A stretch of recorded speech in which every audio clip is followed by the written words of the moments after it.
शर्मिंदा है, तेरे कातिल जिंदा है। सुलेमान न्याय मिळालाच पाहिजे, मिळालाच पाहिजे, मिळालाच पाहिजे। मुख्यमंत्री होश में आओ, होश में आओ, होश में आओ। मुख्यमंत्री होश में आओ, होश में आओ, होश में आओ। गृहमंत्री होश में आओ, होश में आओ, होश में आओ। गिरीश महाजन मुर्दाबाद, मुर्दाबाद, मुर्दाबाद। गिरीश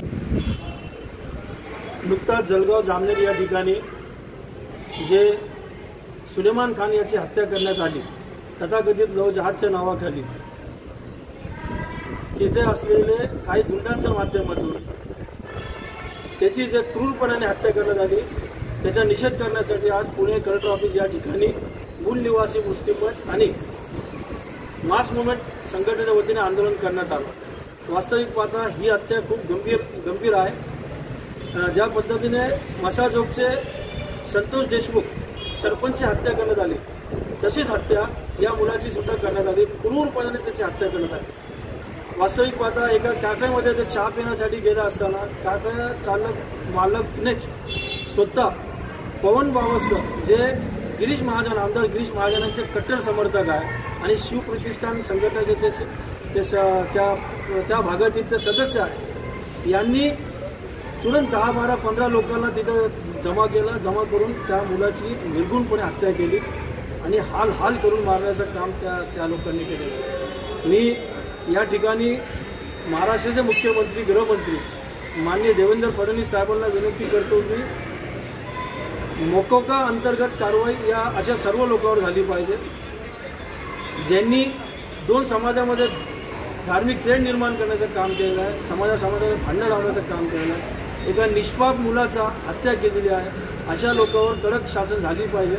यासाठी आज पुणे या ठिकाणी कलेक्टर ऑफिस ठिकाणी आज अनेक संघटनाचे पदाधिकारी व कार्यकर्ते उपस्थित होते।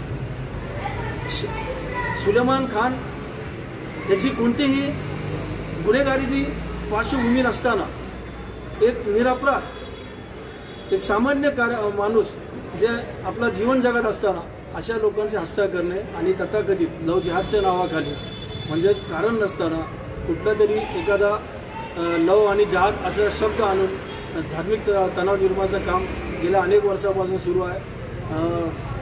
आमच्या माहितीप्रमाणे पवन पावसकर जे आहे ते गिरीश महाजनाचे कट्टर समर्थक आहे। कदाचित त्यांच्या इशाऱ्यामुळे तर ही हत्या झाली नसावी हाही शंका या ठिकाणी उपस्थित होतो। गेल्या अनेक महिन्यापासून आम्ही बघत आहोत की सरकार पुरस्कृत किंवा सरकारमधील असलेले आमदार नितीश राणे असतील, गोपीचंद पडळकर असतील, अशा अनेक आमदारांच्या माध्यमातून दोन समाजात धार्मिक तेढ निर्माण करण्याचं काम सुरू आहे। आम्ही विनंती करतो की हे कुठेतरी थांबलं पाहिजे, समाजामध्ये शांतता राहिली पाहिजे, महाराष्ट्रातला एक संघ राहिला पाहिजे।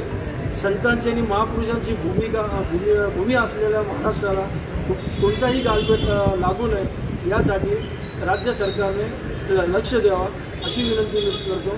मी अंजनी इनामदार, अध्यक्ष मूल निवासी मुस्लिम मंच।